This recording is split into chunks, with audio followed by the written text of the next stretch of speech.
Hello guys welcome back to my channel. आशा करी तुम्हारा सकले खूब भालो आछो, आमिও खूब भालो आছি। আমি চলে এসেছি আবার একটা নতুন রিকোয়েস্টেড ভিডিও নিয়ে। তো অনেক দিন আগে আমাকে একজন রিকোয়েস্ট করেছিল যে রোদে বসে যেন আমি হেয়ার কম্বিং করে দেখাই। তো তাই জন্য আজকে আমি রোদে চলে এসেছি, মানে আমাদের ছাদে চলে এসেছি। আর ছাদে আমি বসে আছি, রোদের মধ্যে বসে আছি। তো রোদে বসে আজকে আমি তোমাদেরকে হেয়ার কম্বিং করে দেখাবো আর হচ্ছে হেয়ারটাকে স্মেলিং করে দেখাবো।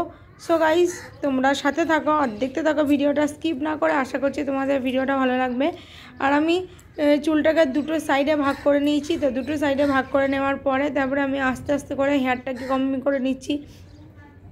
আর গাইজ তোমরা দেখতেই পাচ্ছ প্রচণ্ড জট চুল, মানে অ্যাকচুয়াল চুলটা আমার জট চুল বলা চলে না। মানে আমার চুল মানে যখনই হাত দেওয়া হয় তখনই যেন মনে হয় চুলে জট হয়ে আছে।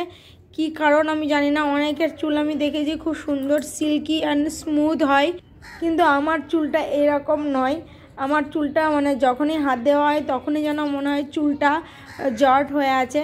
আমি অনেক চেষ্টা করেছি চুলটাকে সিল্কি অ্যান্ড স্মুথ করার জন্য, কিন্তু কিছুতেই কিছু হয় না। আমি জানি না অ্যাকচুয়ালি কারণটা কি। পার্লারে গিয়ে স্ট্রেটনিং আর স্মুদিং করলে ঠিক হবে কি না আমি জানি না, তবে আমার ইচ্ছা আছে আমি একবার করব। তো মানে অ্যাকচুয়াল ভয়ে যাই না, তার কারণ আমি শুনেছি যে পার্লারে গেলে নাকি চুল মানে খারাপ হয়ে যায়, মানে হেয়ার ফলটা শুরু হতে থাকে, যেহেতু ওরা একটা মাথায় হিট দেয়। তো সেই কারণে নাকি অনেকটাই চুলের ক্ষতি হয়, যে কারণে আর কি আমি পার্লারে মানে যাওয়ার কথা ভাবি না। তবে মানে কিভাবে যে চুলটা সিল্কি হবে সেটা আমি ঠিক বুঝতে পারি না। মানে আমি অনেক কিছু ট্রাই করি, অনেক কিছু করার চেষ্টা করি, কিন্তু দুদিন স্মুথ থাকে, তারপরে তৃতীয় দিনের দিন আবার যেইকে সেই হয়ে যায়। আর তোমরা দেখবে একটুখানি চুলটা লক্ষ্য করে আমার, যে চুলের কিন্তু নিচের পোর্শনগুলো কিন্তু অত্যাধিক জট, মানে অনেকটা দড়ি যেমন পাকিয়ে থাকে ঠিক সেরকম দড়ি পাকানোর মতন চুলের আমার নিচের পোর্শনটা হয়ে থাকে। তো এটা কিভাবে ঠিক করা যায় আমি মানে আজও বুঝে উঠতে পারি না। মানে আমি মানে আগাগোড়াই আমার চুলটা এই ধরনের। অনেকের দেখেছি আমি যে চুলটা কি সুন্দর straight and smooth and silky হয়। তো আমারও এরকম স্ট্রেট চুলের খুব শখ, কিন্তু আমার চুলটা একদমই স্ট্রেট নয়। কিন্তু তোমরা দেখেই বুঝতে পারো একটু হালকা কুকড়ানো ভাব আছে, হালকা না ভালো মতনই আছে। মানে একদম খুব যে কার্লি তাও নয়, আবার যে খুব যে মানে একদম অনেকের একদম পুরো স্ট্রেট চুল, একদম সেরকম স্ট্রেটও নয়। তো মানে এই কারণেই আমার মনে হয় হয়তো নিচের পোর্শনটা এরকম ঠিক দড়ি পাক দিলে যেমন হয় ঠিক সেরকম হয়ে থাকে। সো গাইজ তোমাদের যদি কোনো সলিউশন থাকে অবশ্যই আমাকে জানিও, কি ইউজ করলে বা কিভাবে চুলটা স্মুথ হবে, সিল্কি হবে অ্যান্ড স্ট্রেট হবে। আমারও খুব ইচ্ছা চুলটা আমার স্ট্রেট হোক, স্মুথ হোক অ্যান্ড সিল্কি হোক। সো যাই হোক, যদি তোমাদের কাছে কোনো সলিউশন থাকে সেটা কিন্তু অবশ্যই আমাকে জানাবে। সো গাইজ তোমরা দেখতেই পাচ্ছ আমি কিন্তু দুটো সাইডে হেয়ারটাকে কম্বিং করছি, আর কন্টিনিউ আমি কিন্তু এই হেয়ারটাকে কম্বিং করে যাচ্ছি। তার কারণ হচ্ছে আমি যতবারই কম্বিং করছি ততবারই মনে হচ্ছে যেন চুলটা কোথাও ফাঁদ হয়ে আছে, মানে কোথাও জট হয়ে আছে। তো যাই হোক, এইভাবে আমি দুটো সাইডে হেয়ারটাকে কম্বিং করে নেব।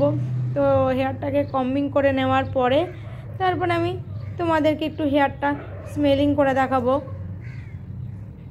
সো গাইজ তোমরা ভিডিওটা কন্টিনিউ দেখতে থাকো।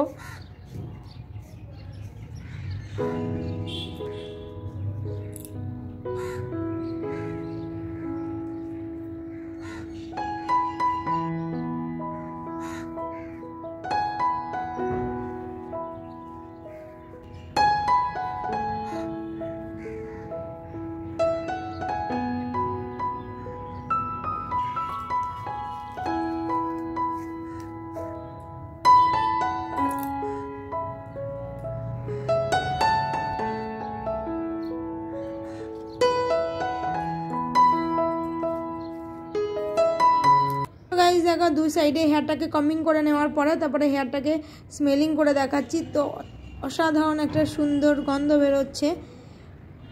যেহেতু আমি লোরিয়াল শ্যাম্পু ইউজ করি, তো লোরিয়াল শ্যাম্পুরই গন্ধ বেরোচ্ছে। তখন আমি রিসেন্ট কিছুদিন আগেই আর কি হেয়ার ওয়াশ করেছি, তাই জন্য এই শ্যাম্পুর গন্ধটাই এখনও বেরোচ্ছে চুল দিয়ে। আর যেহেতু আমি মানে কি বলবো কোনো অয়েল ইউজ করিনি, সুতরাং অয়েলের তো মানে তেলের কোনো গন্ধ এখানে বেরোনোর চান্সই নেই। আমি রিসেন্টলি 2-3 দিন আগে হেয়ার ওয়াশ করেছি, তাই শ্যাম্পুর গন্ধই পাচ্ছি আমি, দারুণ সুন্দর একটা গন্ধ পাচ্ছি।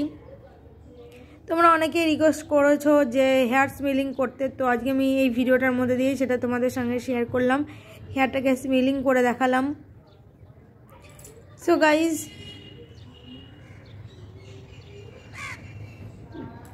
পুরো একদম চুলটা নাকের কাছে নিয়ে গিয়ে আমি হেয়ারটা স্মেলিং করছি। আর রোদে বসে আজকে আমি তোমাদের সামনে হেয়ারটাকে কম্বিং করেও দেখিয়ে দিলাম। এটা আমাকে একজন রিকোয়েস্ট করেছিল যে রোদে বসে যেন আমি হেয়ারটাকে কম্বিং করি, তো সেটাও দেখিয়ে দিলাম। তো গাইজ, ভিডিওটা আজ এখানেই শেষ করলাম। তোমাদের সঙ্গে দেখা হবে আবার অন্য কোনো নতুন ভিডিওতে। ততক্ষণে তোমরা ভালো থেকো, সুস্থ থেকো। বাই বাই বন্ধুরা। আর হ্যাঁ, ভিডিওটা ভালো লাগলে অবশ্যই একটা লাইক করে দিও আর কমেন্ট করে জানিও তোমাদের কেমন লাগলো। সো বাই বাই বন্ধুরা, বাই বাই।